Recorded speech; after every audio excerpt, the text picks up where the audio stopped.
Hello, and welcome to this episode of the Reset Podcast. I'm your host, LeMoyne-Owen, CEO of Cultural Communications Agency, The Flash. Each episode, I bring on a different business leader who's doing game-changing work. And this episode is no different. I'm so excited to have Vernell Bennett-Fairs, who's the president of LeMoyne-Owen College. And so this should be a fascinating conversation because I am always excited to talk to educators. So take a listen. Hey, Vernell. Hello, Laura. How are you? Oh, just talking, and talking some more. But I'm so excited to have you on the show. And the way this works, the first question is always the same, and I'm always fascinated by the answers. So, Vernell, what was your first job? My first job was at McDonald's. What'd you do? And how old were you? I was 16. I couldn't wait to turn 16 because I wanted to work so badly. And so I was a cashier at McDonald's. And what did you learn about? So you didn't do any fries? You always were a cashier? No, I did fries. I did lobby cleanup. And of course, I took orders. So I was cross-trained to do pretty much everything. I was on drinks as well. So yeah, that was my first job. I loved it. Because you got to work with people and make people smile. Is this true about the French fries and how you put the salt? You do it in the shape of an M, and that's the best way to get the salt on the fries? Well, I did not learn that procedure during my time as a fry girl back in the 80s, but I made some great friends and established a strong work ethic and enjoyed being able to, have my own money and buy my own school clothes and, just do stuff that teenagers do. Awesome. And it's funny because I have a number of folks who've worked at McDonald's as their first job and been like, yep, that's when I learned how I can be nice to people and I can not be nice to people. Because everyone's crazy. And your love of all things French fries, because I loved all things French fries. So I'm right there with you. So we go from being a fry girl to now being a college president. What was that career journey like? Wow, I started off as a non-tenure track instructor of music at Kentucky State University in Frankfort, Kentucky. KSU is also an HBCU. And then I advanced to the rank of tenured associate professor of music. My first 2 degrees are in vocal performance.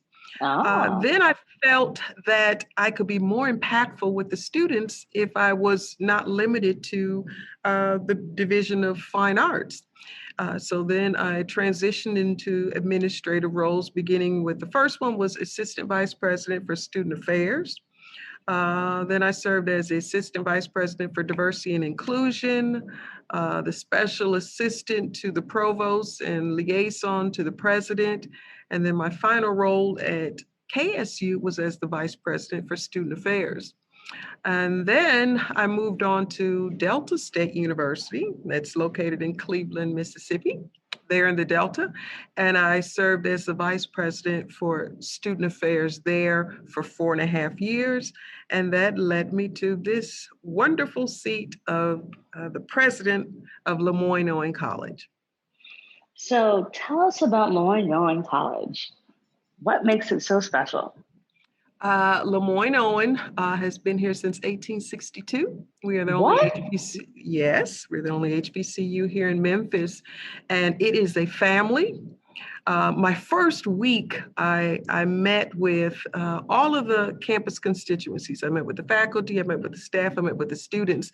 And before they would begin asking me questions, I always asked each group, what's special about LeMoyne-Owen College? Why did you choose to work here, or why did you choose to become a student here? And without fail, they all talked about the relationships. They talked about the support systems here. They talked about the family-like and nurturing environment. They talked about our strong academic programs, and and that and so much more is what makes the college unique and the best decision for undergrads out there. So that's amazing. So how has the school been around since 1862? What's the story?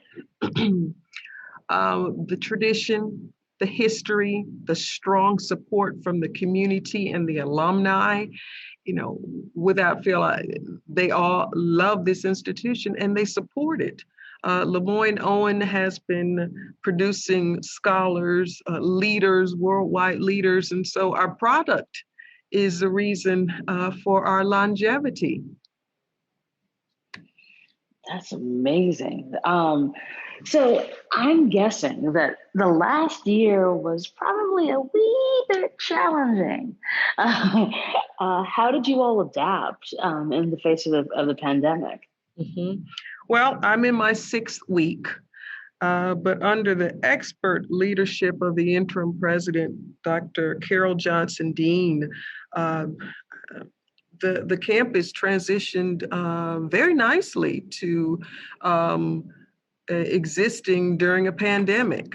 The precautions, the protocols, safety measures were all in place upon my arrival, and we're able to function. We have adjusted to the new temporary normal. We have students in the residence hall, even though we are remote. For the remainder for this semester, we have students in the residence hall. They're picking up their meals from the cafeteria. So, there's a change in how we operate, but we want to make it as close to normal as possible so that the students can engage and still get as much of that experience as possible while being cognizant of all the safety measures that are in place. Yeah, one of the things that I came across, and I think as I was mentioning to you with my work with C19 Coalition, is that, a lot of HBCUs, this was obviously a huge unexpected expense, but also, the campuses are home for students and are a safe space. And keeping those homes as safe as possible was of paramount importance to HBCUs so that students could, have as close to normal a college experience as possible, even though we're living through a pandemic. You're absolutely right. And that's why it was important to make sure the residence hall remained open, even though there are no in-person classes, because there are some students that do need to be in the residence halls. So yes, you're absolutely right, making that adjustment and supporting them as best as we can. That's fantastic. And, it's interesting. I didn't go to an HBCU, and sometimes I feel like I missed out. But for students who are thinking about going to an HBCU, and you've clearly risen up the ranks in incredible ways, what's different about going to an HBCU than any other college? Well, I'll tell you, I'm a proud product of an HBCU, a small private liberal arts HBCU, not too much different than LeMoyne-Owen College, a Fisk University. And the relationships that were formed there, the support systems, the personalized resources, and that I received there did not compare to what I received from the two PWIs that I attended for my advanced degrees. And even though those other institutions had far more resources, the personal attention and support, the way I was empowered at that HBCU, it does not compare. Nothing has compared to that. The relationships, I still communicate with my professors. I still know my voice teacher's cell number by heart. Those relationships are lasting. Much of the person that I am today is a result of what was poured into me at that HBCU, Fisk University. And I hear that same testimony from so many LeMoyne-Owen College current students and alumni, that they credit much of their success to the guidance that was given to them by LeMoyne-Owen College. It's funny. I actually interviewed somebody else in Fisk a couple days ago who's part of our campaign. And she said pretty much the exact same thing. It's like, about how literally like goodness and support and empowerment is poured into you at an HBCU. And it's just so necessary. Because I think, we're at this really unique moment in our history where everyone's trying to figure out what's going to happen next. Because this has been insanely stressful for every industry. And I can't imagine being in college right now and having to go through this and navigate it in some sort of way.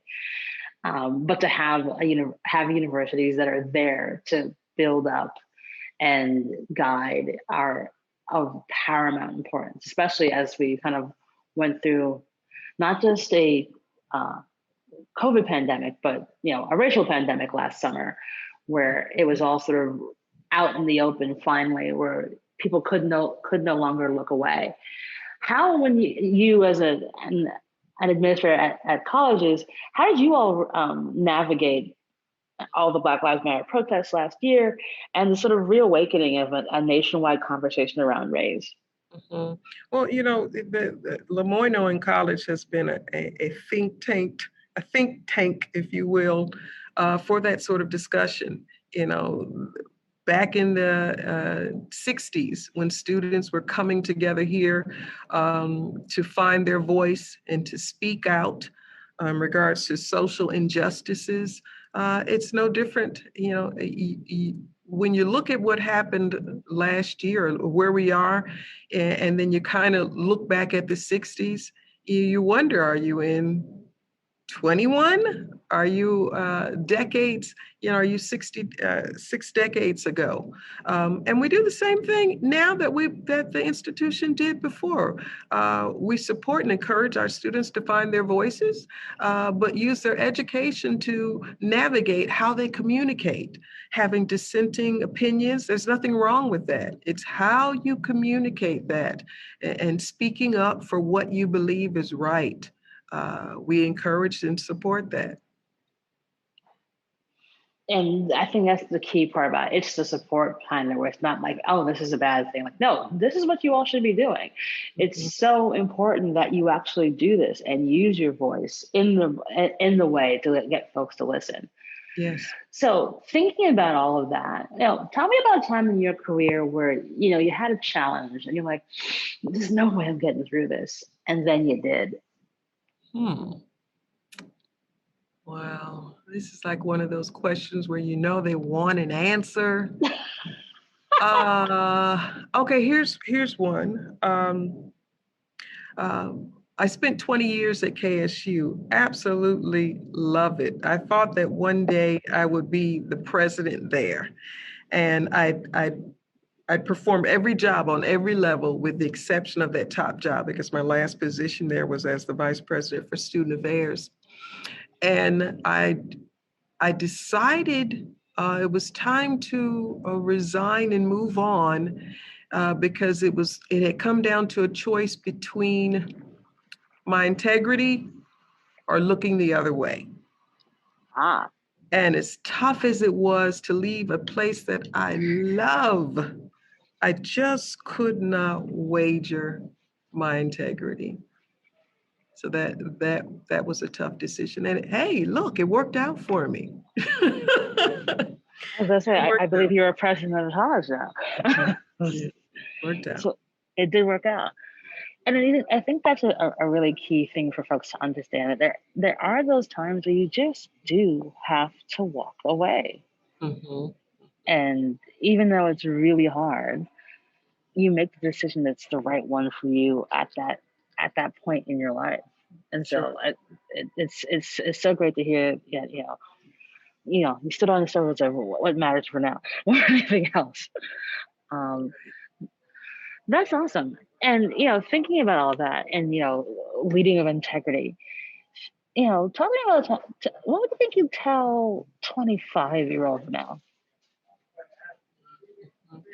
I would tell them that um, all eyes on them, especially with social media, and decisions that they make today may affect opportunities that they have tomorrow.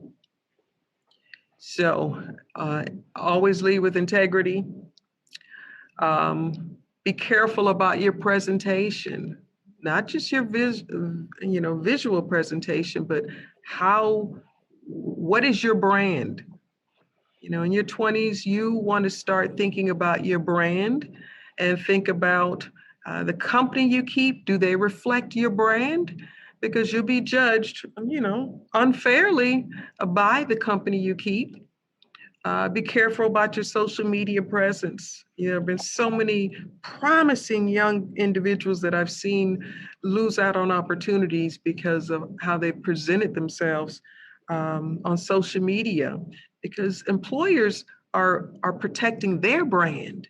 So they want to make sure the student's brand jives and is supportive of what their brand is. So just be cognizant of that. Mentors are important. If you know what you ultimately want to do, identify somebody who is successful in that already and ask them to mentor you. Chances are someone mentored them and they'd be very happy to do that. Well, this is a huge thing because, as a college administrator, can you please yell this from the rooftops? Because I see this so often as someone who, hires young folks out of college and, mentors a bunch of them. It's like, can you all get it together, please? Because I am floored by the stuff I see. It's like, do y'all not realize that we can see you on the internet? Right. Right. You think that there's different internet that we can't see? You're right. It's so important, and we want kids to do really well and be successful. But I'm also not blind, so kids, this is not the thing you need to be doing. And I never thought I'd be at the age where I have to exercise. So I guess I'm an adult now. Damn. Just saying. And so as if you're 6 weeks in at the college, what's sort of your goals and sort of North Star that's sort of leading you for your new charge? Mm-hmm. During the interview process, I talked about 4 R's that will be my focus if chosen as the next president of the college, and that's been taken up most of my time. Those R's are recruitment, retention, relationships, and revenue. And the most important of those R's are the relationships. That means relationships on and off campus, with alumni, with local corporate. I mean, just relationships and finding ways to build collaborations in support of the institution. Recruitment, of course, because you need the numbers. So I'm on this campaign of reintroducing LeMoyne-Owen College to the community, to the region, to the world, quite frankly. Marketing, I'm focusing on updating our marketing, and retention. We're of course, we're always focused on the numbers. How many are you bringing in? But an equal amount of focus needs to go on the retention, because if you're not retaining the ones you bring in, then it doesn't matter how many new ones you bring in. That's a focus. And I'm looking at the structure, the reporting structure of the institution. So, I'll be making some changes in that regard. Hopefully, your listeners have seen the commercials. We have 2 commercials that are out there. One that's advertising a scholarship. It's called the Memphis Magic Scholarship. And it goes to the first 125 students, either from Tennessee or the bordering states, who applies and is accepted and pays their application fee by March 1st. That's a $1,000 renewable scholarship. Nice. Spread the word. We'll happily, well, they'll also be up before March 1st, so we will obviously share that information. Because I think, lots of students, it's hard to figure out what do you want to do right now. Should you go on campus? Should you go remote?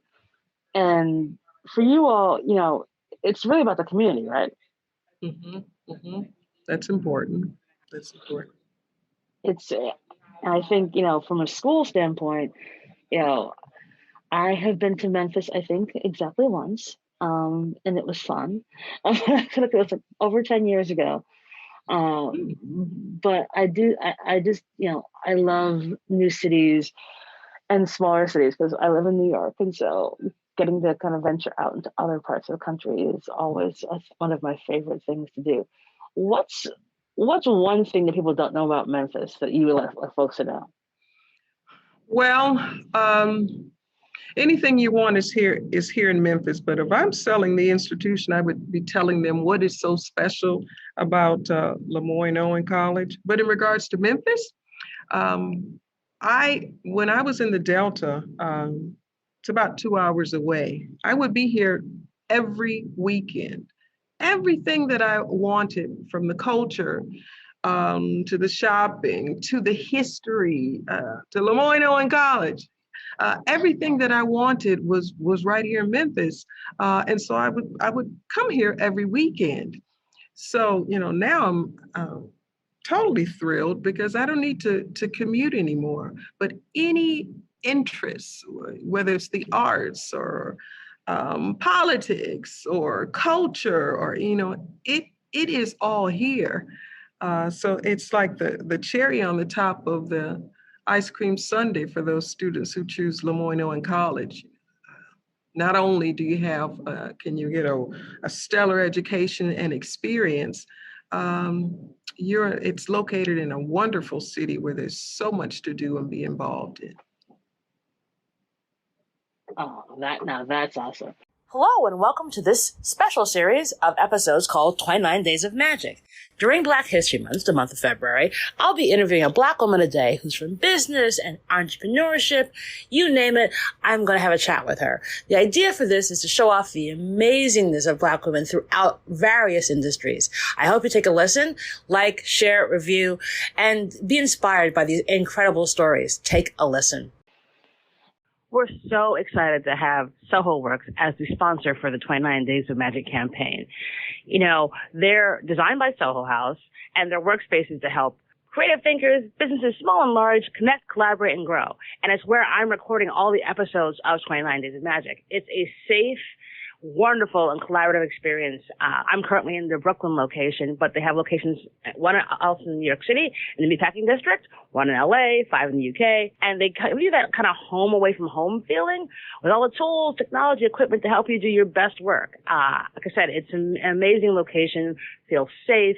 I've been able to meet some really awesome people, which you haven't been able to do a lot because of the fact of COVID. So it's been a wonderful experience being able to record here and help build community. So if you want to find out more information about it, please go to sohoworks.com to get more information and tell them I sent you. And now back to the show. So speaking of things to do, you're 6 weeks in, taking over as a president of a college in the middle of a pandemic. What do you do for your self-care? Well, I love to shop.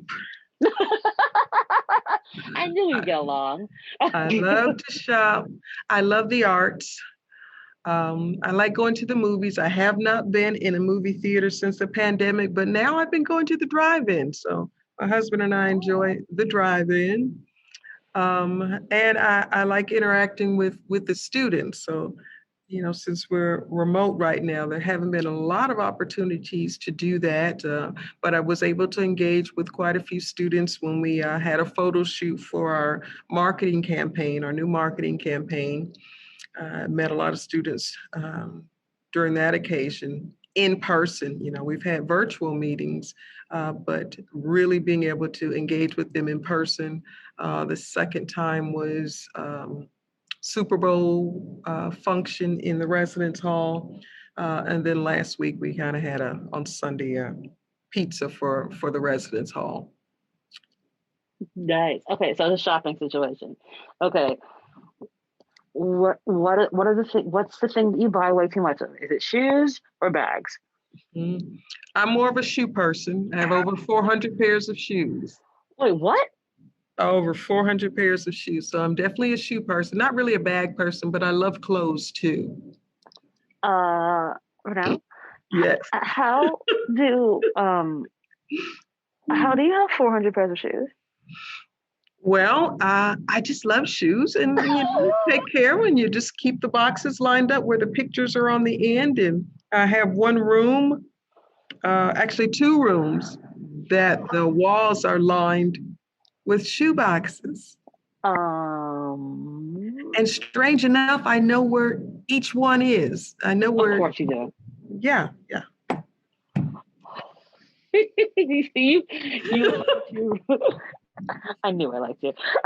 So you've got 2 rooms. See, as someone who lives in a studio in New York City, the idea of having 2 rooms for shoes sounds like heaven, because that is not how my shoes are set up in my apartment. Okay, so now I have to know, what is your favorite pair? Louboutins are my favorite. I knew it. But Gucci is a close second. So you're a red bottom queen. I got you. I am, but Ann Taylor makes a nice shoe too. So yeah. There's a time and a place for it all. Like because honestly, I haven't worn heels in exactly a year. It was like a year ago yesterday was the last time I wore heels. And here's how I know I remember why that day. On Facebook memories, because it was the day of my 40th birthday party. And so I wore heels to the party. And that was the last time I wore heels, because now 2 weeks later, we shut down, and that was the end of that. Yeah. I think my heels think I'm dead. I'm just like, where am I going to wear these? Nowhere. So it doesn't make any sense at all for me to wear them. But yeah, wow. Okay, so wait, oh my gosh, you have 400 pairs of shoes and Louis Vuittons. Okay. It's just so even in the pandemic you're wearing heels? You're like, I don't care. Yes, I'm wearing heels today. Yes, I dress up for work every day. So you're like, I don't do, like, so it has never been like, I'm going to wear sweatpants and like sneakers for me. Ew. Oh my goodness, no. No, Laura, no. I love it. You're like, no, ma'am. So as everybody else went to completely casual, you just like, I'm just not doing that. Nope. I enjoy dressing up, to be honest with you. So yes, if everyone else went casual, I would still dress up for work. That's amazing. Oh my God. Okay, so like, how do you get to 400 though? Because I'm so curious. I mean, I probably am over 100, but I've cycled through 100. So like, and never at one time there have been 100, but over the course of like the last 10 years, I'm sure there's at least 100. Sure. Well, my shoe size hasn't changed, and so if I see a shoe that I really like, then I will get it in multiple colors. And just if you take good care of them and keep them in the box, then the pair you bought 10 years ago is still there. And then if you have hundreds of pairs, then you're not wearing each pair a lot. So then that adds to the longevity of each pair. Make sense? Oh, it totally does. It's just, I'm just sort of picturing like a closet full of shoes with the picture on the shoebox, so you know which one, every single one, and thinking like, that is my dream. Like, to have enough space to do that, and then to go nuts and go, hi, Louis Vuitton. I like Gucci's. Like I've got I think I have a couple. I have like two pairs of Louis Vuittons, two pairs of Manillos, and two pairs of Jimmy Choos. Again, all of which haven't worn. Very nice. I didn't say I had a lot of my favorite pairs. I'm just telling you those who are my favorite designers are. Ah, yeah. Well, mine all came from sample sales. Like no one here is paying full price whatsoever, ever.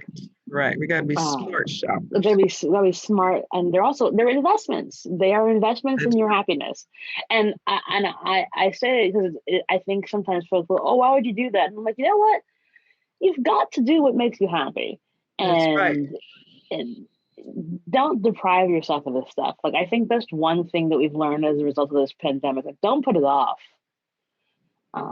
And if you want to look cute every day, look cute every day. If you want to wear your Louboutins, wear your damn Louboutins. Like, no shade whatsoever on that front.